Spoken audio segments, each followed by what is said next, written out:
तो आज की क्लास में हम यूनिवर्सिटी एजुकेशन कमीशन 1948-49 जिसे राधा कृष्णन कमीशन के नाम से भी जानते हैं पर चर्चा करते हैं। देखिए, भारत की स्वतंत्रता के उपरांत ये पहला कमीशन था जो सर्वपल्ली राधाकृष्णन जी की अध्यक्षता में स्थापित किया गया।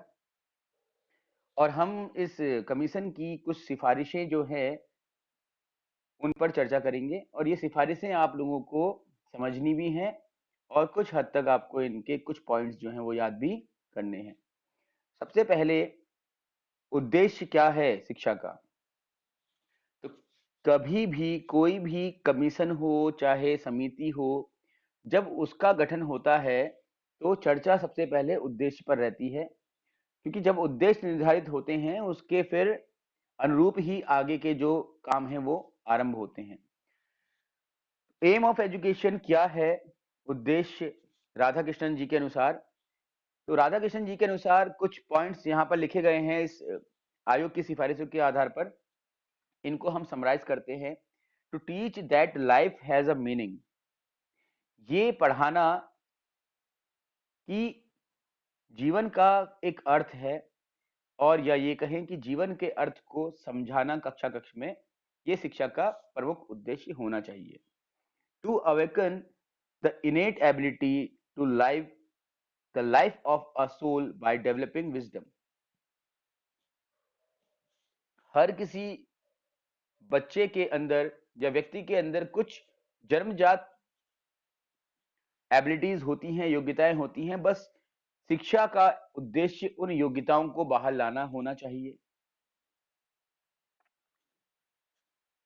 सामाजिक जो दर्शन है उसका शैक्षिक, आर्थिक और राजनीतिक जो स्वरूप है उनके माध्यम से बच्चों के समक्ष रखना, बच्चों को जनतंत्र के लिए प्रशिक्षित करना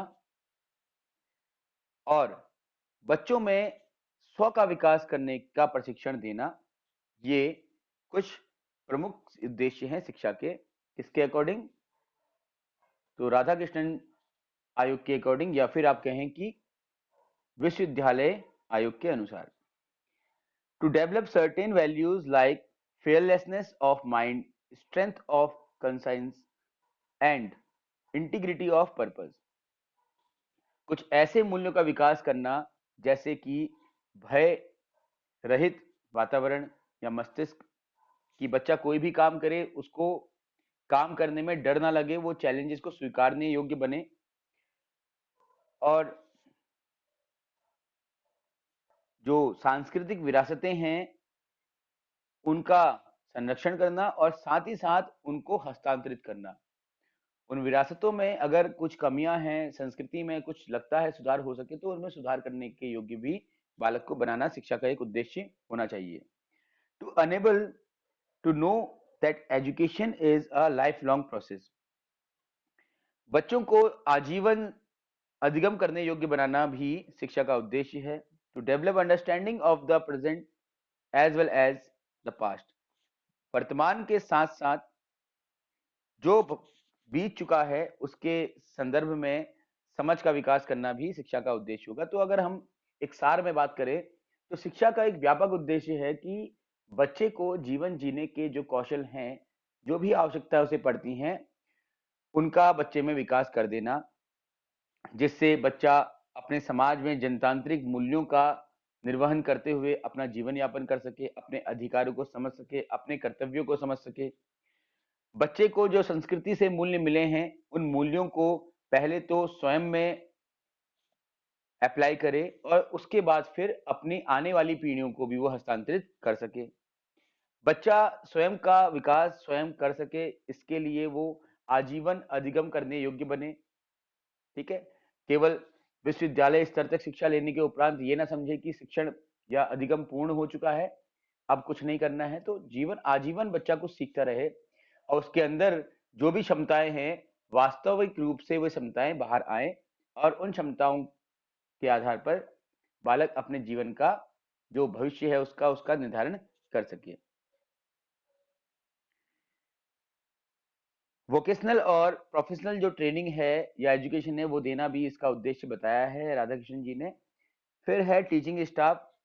अब इस आयोग के अनुसार टीचिंग स्टाफ के संबंध में क्या बातें कही गई हैं?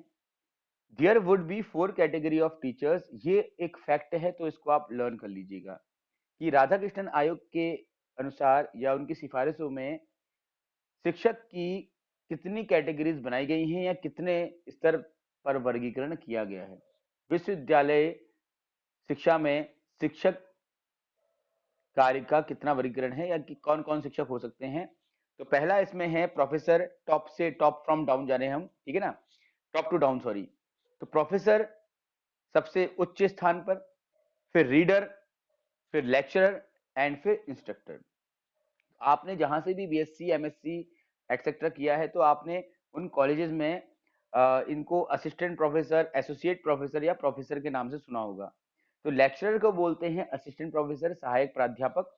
रीडर को बोलते हैं एसोसिएट प्रोफेसर और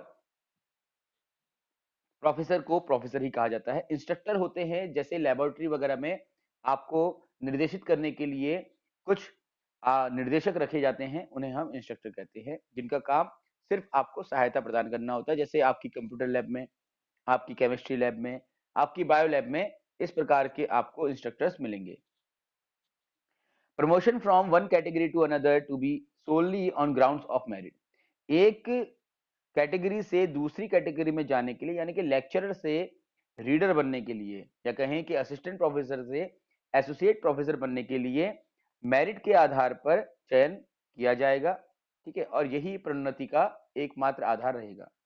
the commission recommended higher salary and better service conditions like benefit of provident fund, residential accommodations, hours of work and leave etcetera.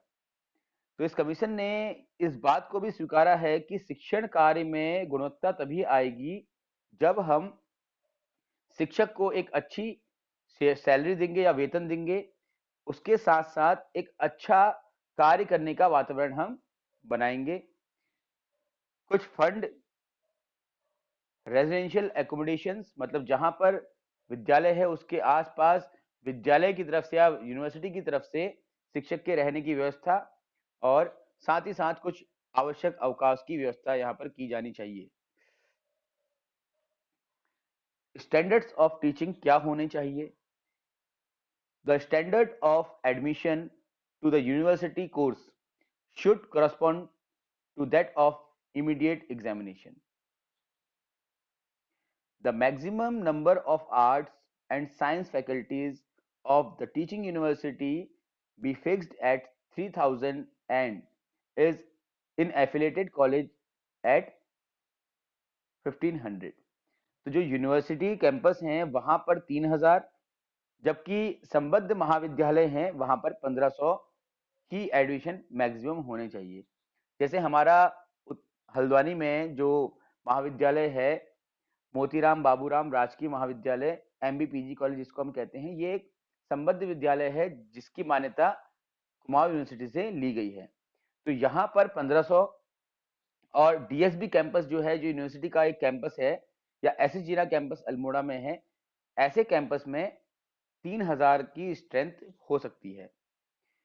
Increasing of working days to 180 in year exclusive of examination days. विश्वविद्यालय में या महाविद्यालय में शिक्षण के जो दिवस हैं वे 180 दिन एक वर्ष में होने चाहिए, जिनमें कि जो एग्जामिनेशंस हैं, परीक्षाओं के दिन काउंट नहीं होंगे, ठीक है।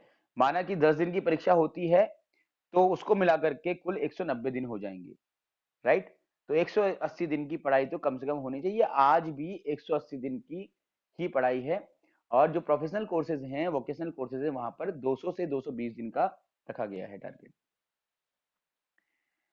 Organisation of refresher courses, improving of library faculties फिर facilities, setting up a good laboratories and workshops.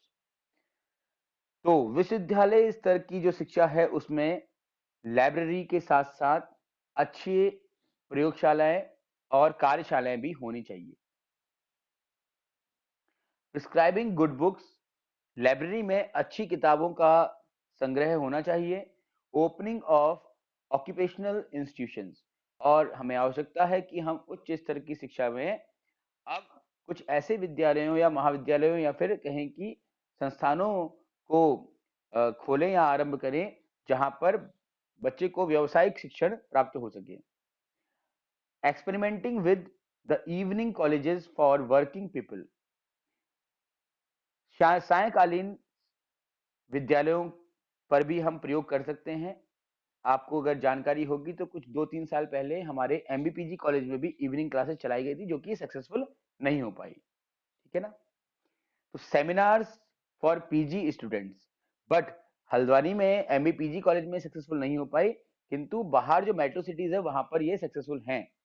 Right. जो वर्किंग वुमेन होती हैं, वर्किंग मैन होते हैं, जो किन्हीं कारणों से अपनी आर्थिक स्थिति के कारण से अपनी जो पढ़ाई है उसको आगे नहीं ले जा पाते हैं, तो वे दिन भर काम करके इवनिंग में क्लासेस ले सकते हैं। ऐसी सुविधा इसमें की जानी चाहिए। सेमिनार्स फॉर पीजी स्टूडेंट्स, जो भी पोस्ट ग्रेजुएट स्टूडेंट्स हैं, जो प्रास्नातक के छात्र हैं, उनके लिए सेमिनार अनिवार्य होने चाहिए ताकि वो सेमिनार में अलग अलग जो विद्वान हैं उनके व्यूज को सुने और अपने विषय में अधिक ज्ञान प्राप्त कर सके। Course of study without unnecessary delay, the principles and practice of general education be introduced so as to correct the, the extreme specialization which now is common in our intermediate and degree programs. बिना किसी देरी के एक सामान्य शिक्षा की जो practice है, जो सिद्धांत हैं, उन्हें अब कुछ सुधार की आवश्यकता है, जिसके लिए कुछ विशेष प्रैक्टिसेस करने की आवश्यकता देखी जा रही है, जिसमें हमें कुछ डिग्री प्रोग्राम्स वगैरह स्टार्ट करने चाहिए या बढ़ाने चाहिए। ऐसी सिफारिश भी इस आयोग की रही।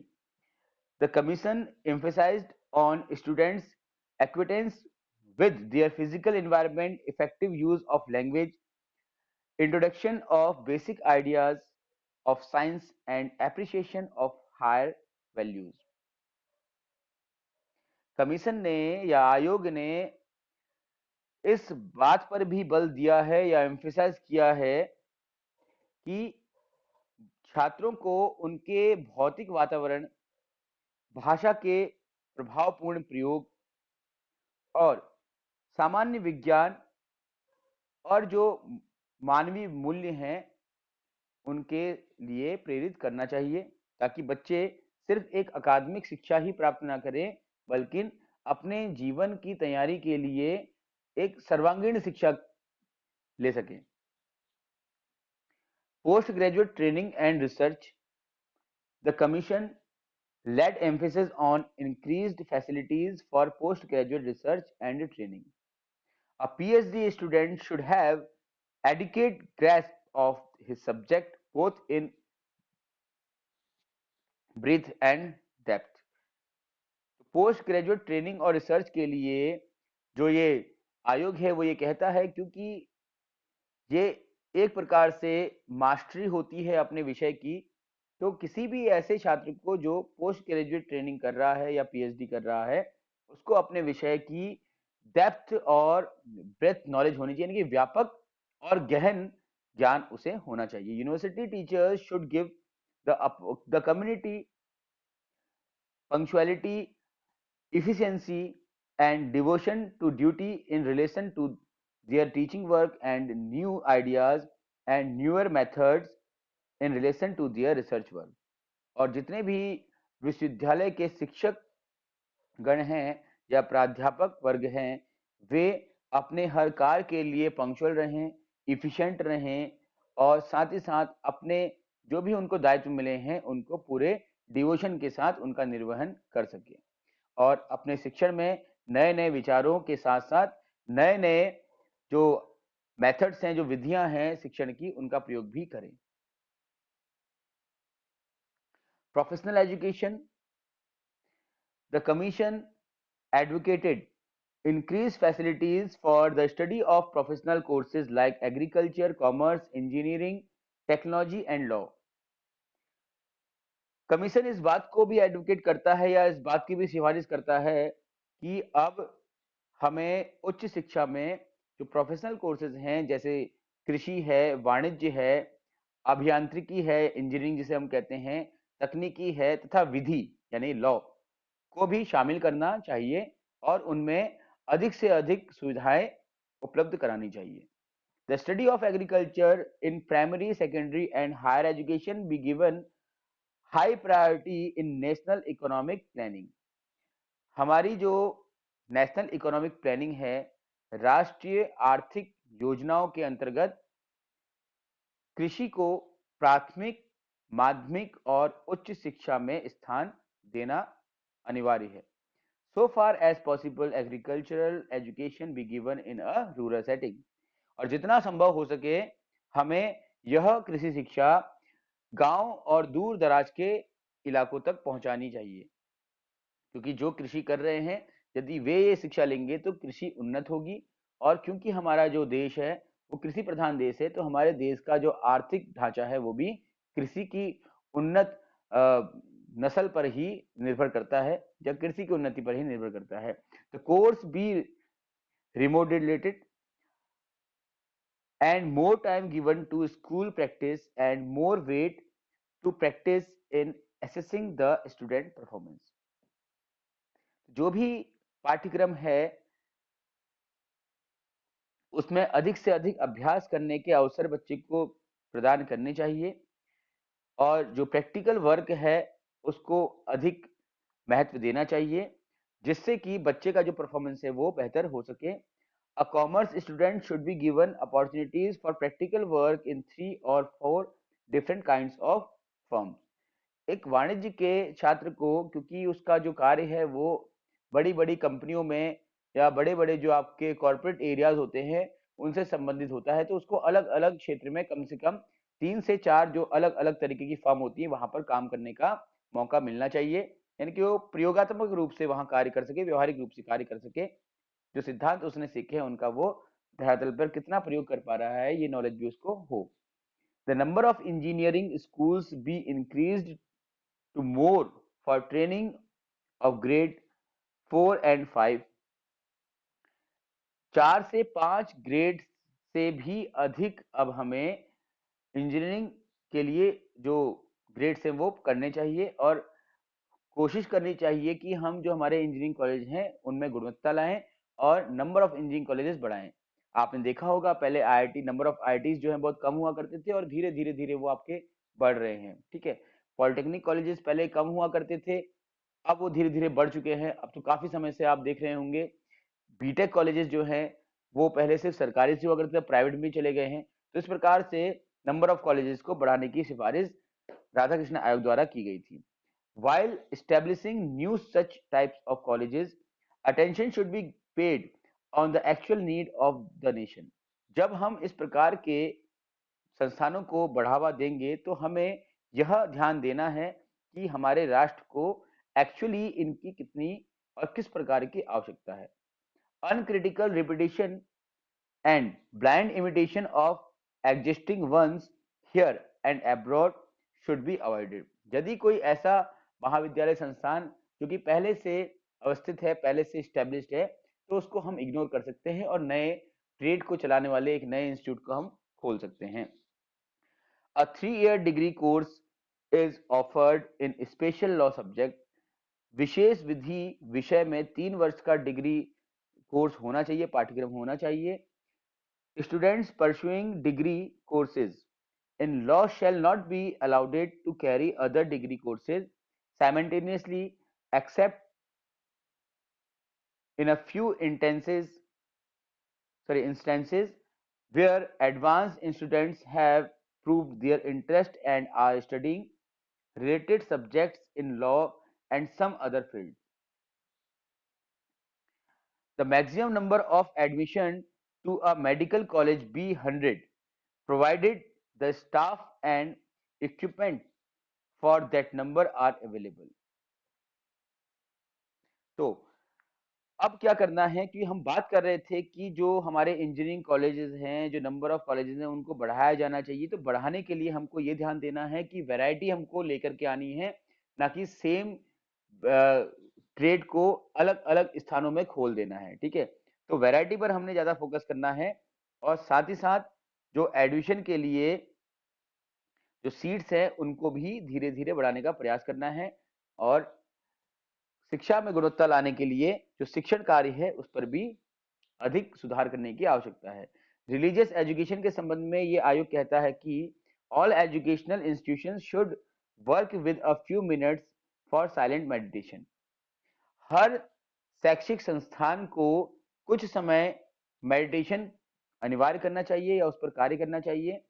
इन the first year of degree courses, lives of the great religious leader like Buddha, Confucius, Zoroaster, Socrates, Jesus and all, ठीक है? ये जितने भी हमारे, क्योंकि कुछ नाम लिखे हैं, कुछ नहीं लिखे हैं, बहुत सारे नाम हैं। इन सभी के जो लाइफ है उसके संबंध में बच्चों को जानकारी देनी चाहिए। कैसे बुद्धा एक महान धर्म प्रचारक बने, कैसे मोहम्मद ने अपने कुरान की जो क्या बोलते हैं रचना की, है ना? कैसे नानक ने गुरुवाणी दी। ये सारी बातें जो हैं वो बच्चों को समझानी चाहिए ताकि बच्चों में इनके जीवनी के आधार पर कुछ मूल्यों का विकास हो सके। In the second year, selection of some of a universal character from the scripture of the world be studied.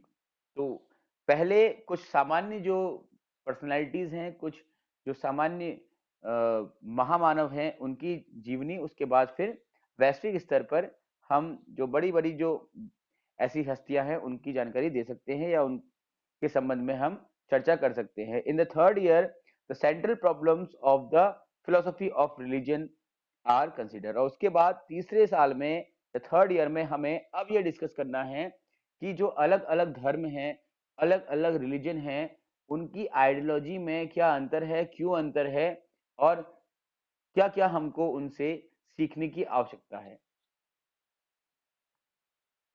फिर आते हैं मीडियम ऑफ इंस्ट्रक्शन में। तो मीडियम ऑफ इंस्ट्रक्शन का मतलब होता है कि किस भाषा में हम शिक्षण करें। The medium of instruction for higher education should be regional language and English be replaced as early as possible by an Indian language which can not be Sanskrit on account of vital difficulties. तो इनका ये मानना था कि आरंभिक शिक्षा में तो जो क्षेत्रीय भाषा है वो ठीक है, बट धीरे-धीरे हमें हायर एजुकेशन में अंग्रेजी भाषा का प्रयोग करना होगा या फिर कोई ऐसी भारतीय भाषा जो व्यापक रूप से प्रयोग में लाई जा सकती है, किंतु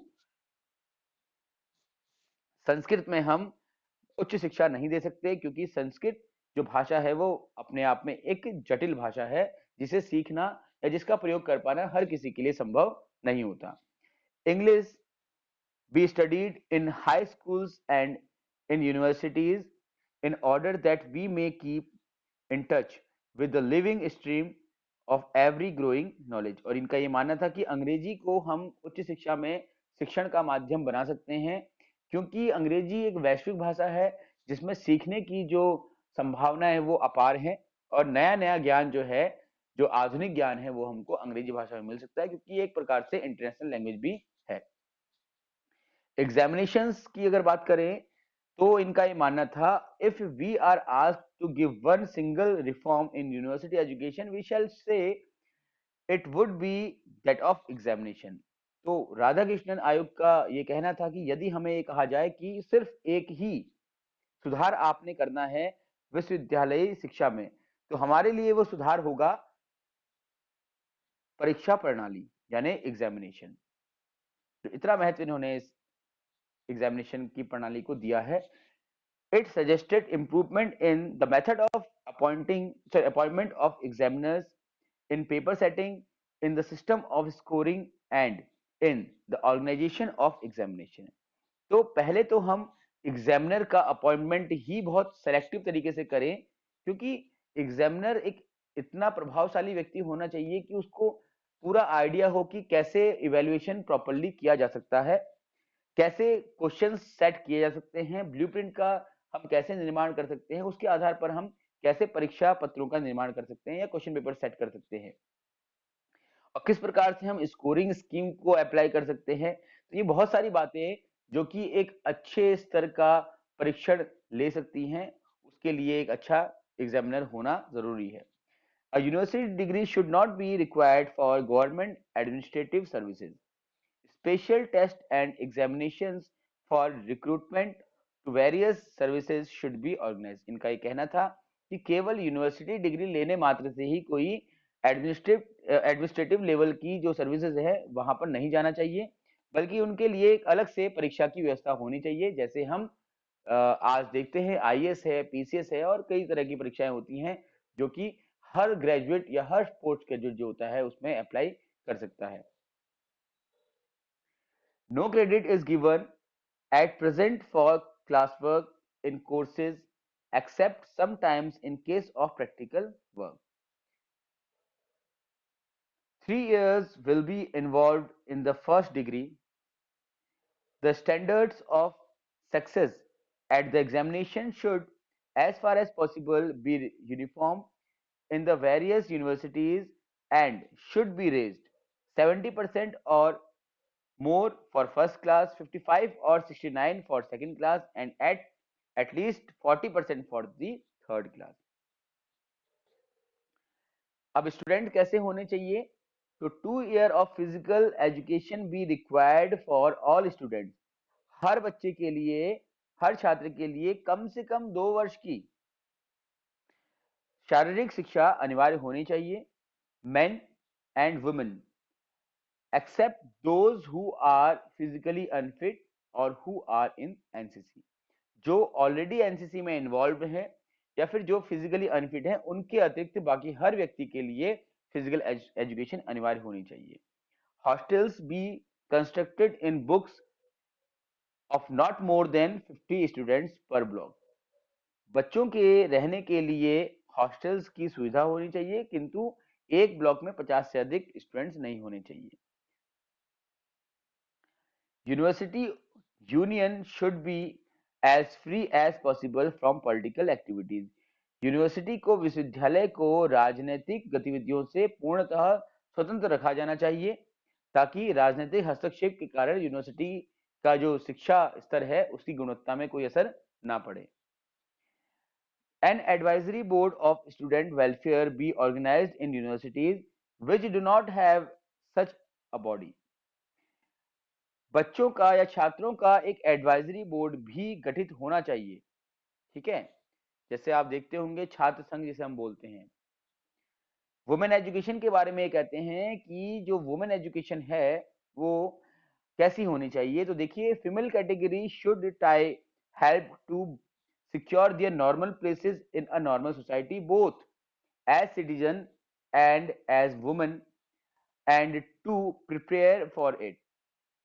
महिलाओं को केवल एक सामान्य समाज में रहने के लिए अपना जो स्थान बनाना होता है वही सिक्योर करें, यही आवश्यक है ताकि वो एक अच्छी नागरिक और एक अच्छी महिला बन सके। तो college programs should be so designed that it will be possible for them to do so. Standards of courtesy and social responsibility should be emphasized on the part of men in mixed colleges. तो अगर मैं बात करूं कि महिला शिक्षा के लिए ये आयोग क्या बोलता है, तो इस आयोग के अनुसार महिलाओं को केवल घरेलू कार्य को करने की ही शिक्षा मिलनी चाहिए, मतलब कि कोई बहुत ज्यादा डिफिकल्ट एजुकेशन लेने की उनको आवश्यकता नहीं है। तो होम साइंस या आर्ट एंड क्राफ्ट जैसे सब्जेक्ट इनके लिए इनफ है, ऐसा इस आयोग का मानना था और इस बात पर आयोग की आलोचना भी की गई है। कॉन्स्टिट्यूशन एंड कंट्रोल, तो university education be placed on the concurrent list. शिक्षा संवर्ती सूची का विषय है, आप सब जानते ही हैं। संवर्ती सूची क्या होती है, तो मैं आपको बताना चाहूंगा कि हमारे संविधान में 3 सूचियों का वर्णन किया गया है। संघ सूची, जहां पर सारे जो विषय होते हैं वो केंद्र के हाथों में होते हैं। राज्य सूची, जहां पर सारे विषय जो हैं वो राज्य के हाथों में होते हैं। और समवर्ती सूची, जहां पर जो विषय हैं उन पर कुछ अधिकार केंद्र का तो कुछ अधिकार राज्य का होता है। ठीक है, The concern of the central government with the universities be with regard to finance, coordination of facilities in the spatial subject, adoption of national policies, ensuring minimum standards of efficient administration and liaison between universities of national research laboratories and scientific surveys. तो केंद्र का सिर्फ इतना सहयोग होना चाहिए कि वो यहाँ पर वित्तीय सुविधाएं उपलब्ध कराए, कुछ जो मूलभूत सुविधाएं हैं उनकी व्यवस्था करे, राष्ट्रीय नीतियों का यहाँ पर क्या करे, निर्वहन कराने के लिए जो शिक्षा है उसकी सुनिश्चित करे, और साथ ही साथ जो एडमिनिस्ट्रेशन है उसको स्टैंडर्डाइज करे, और जो यूनिवर्सिटीज है नेशनल रिसर्च लेबोरेटरी और साइंटिफिक सर्वे के साथ उनकी लाइजनिंग हो सके ताकि वो आपस में कोऑर्डिनेट करके काम करें। फाइनेंस की बात करते हैं तो यूनिवर्सिटी ग्रांट कमीशन को ये जिम्मेदारी दी जाएगी, ऐसा कहा गया। यूनिवर्सिटी ग्रांट कमीशन को जिम्मेदारी दी जाएगी। यूनिवर्सिटी ग्रांट कमीशन की स्थापना तो 1956 में होगी, अभी हुई नहीं है। तो इसी आयोग के सिफारिश के आधार पर यूजीसी की स्थापना की नींव रखी गई। रूरल यूनिवर्सिटीज, तो ग्रामीण क्षेत्रों में भी यूनिवर्सिटी होनी चाहिए या फिर संबद्ध महाविद्यालय जो कम से कम वहां पर खोले जाएं। डिसिप्लिन, तो the commission argue all agencies, students, parents, teachers, state governments and political parties, इन सभी को एक पर्टिकुलर डिसिप्लिन के साथ ही अपने जो दायित्व हैं उनका निर्वहन करना है, और इस प्रकार से ही हम उच्च शिक्षा को गुणवत्तापरक बना सकते हैं। तो ये कुछ सिफारिशें थी जो कि राधाकृष्ण आयोग द्वारा दी गई थी, और ये सभी सिफारिशें आप लोगों को पढ़नी है और इससे संबंधित कोई प्रश्न आपके एग्जाम में आ सकता है। ठीक है, चलिए इसको हम फिर यहीं पर ओवर करते हैं। तो नेक्स्ट जो हमारा आयोग है मुदाले आयोग और उसके बाद कोठारी आयोग, इन दोनों पर हम कल डिस्कशन करेंगे।